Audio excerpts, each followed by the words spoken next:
Най-накрая е петък и аз реших да заснема какво ще правим този уикенд. Ние се намираме във Варна. Тук сме, защото отборът на Евгений по баскетбол, в който той играе, се намира във Варна, така че цяла зима ние живеем тук. Вече е април, така че ни остава още един месец.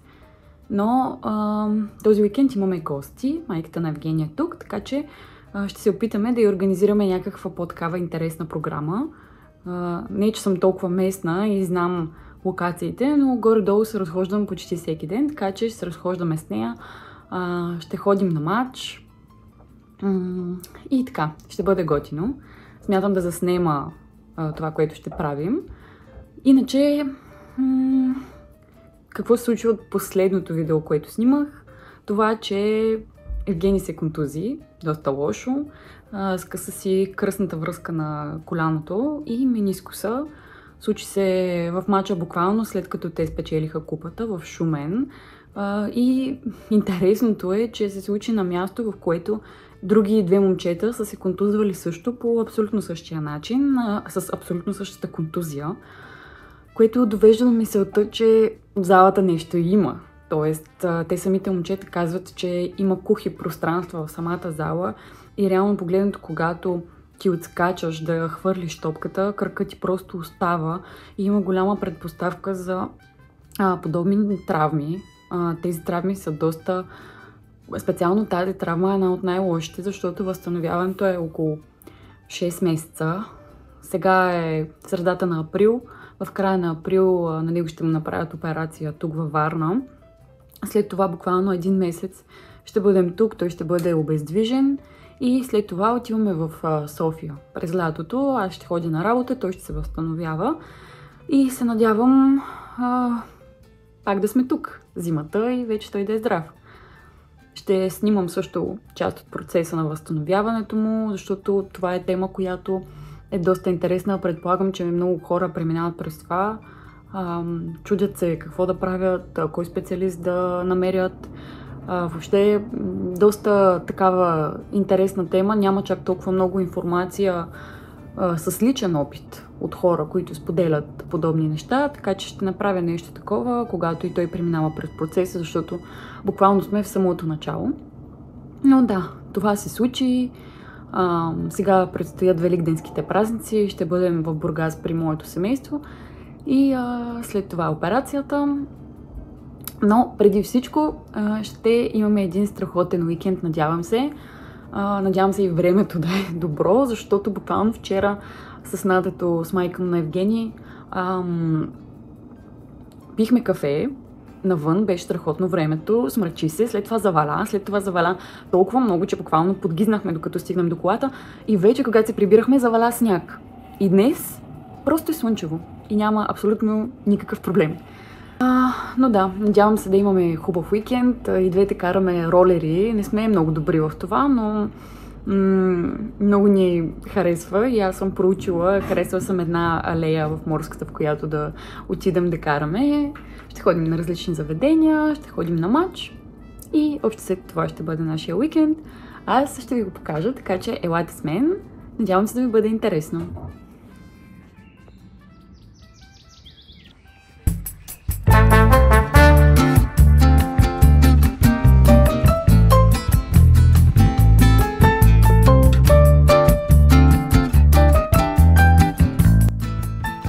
Заведох Надето на Кубо Рибарското, което е едно от любимите ми заведения. Буквално първия път, в който ми го показаха, се влюбих. Подходящо е за сутрешно кафе, за следобедно кафе, вечер да излезеш с приятели, да излезеш да работиш с лаптопа. Буквално е страхотно и в по-топлите дни не можеш да си намериш място. Освен, че има супер яко кафе и гледка, има и много готина храна. Ние си взехме едно брауни, което просто беше трепач.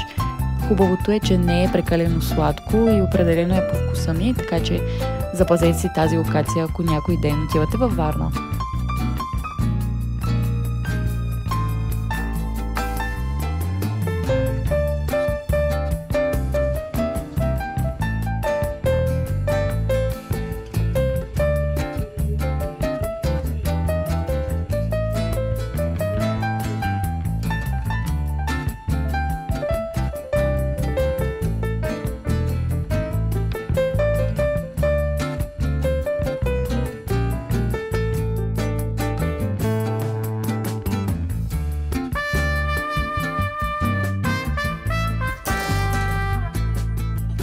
Ето, 2 шестици имаш.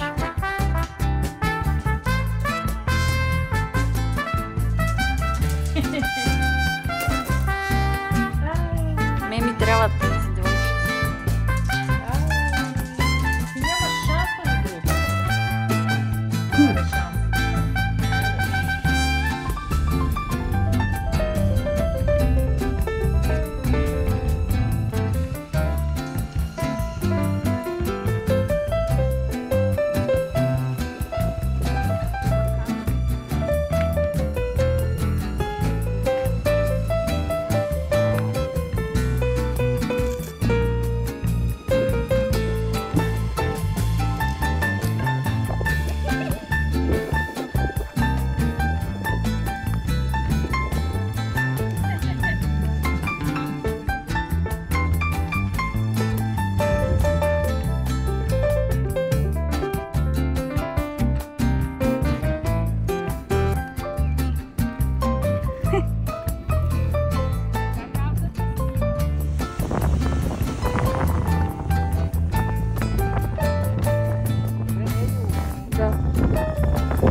Как изяда в пясъка.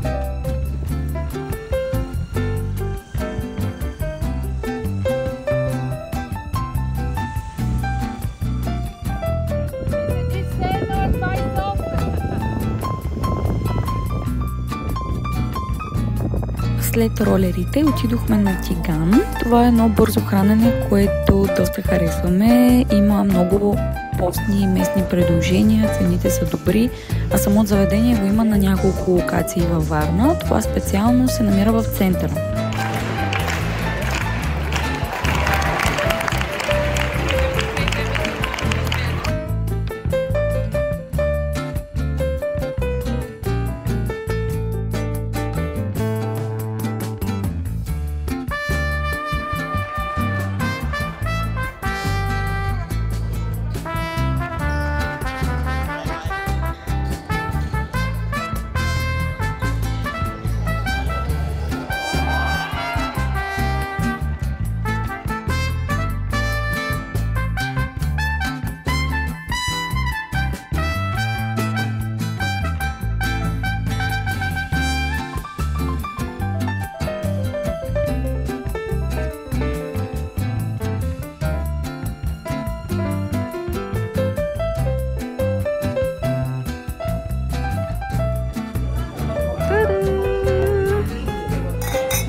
За вечеря отидохме в ресторант Олея.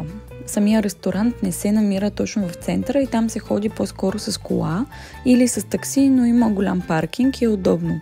Локацията му е една страхотна къща на 3 етажа, която е супер уютна. Поръчахме си салати, тиквички и скара, както и обичайния за там хляб с билки. Наистина препоръчвам и разядката с трюфел, така че си запазете тази локация.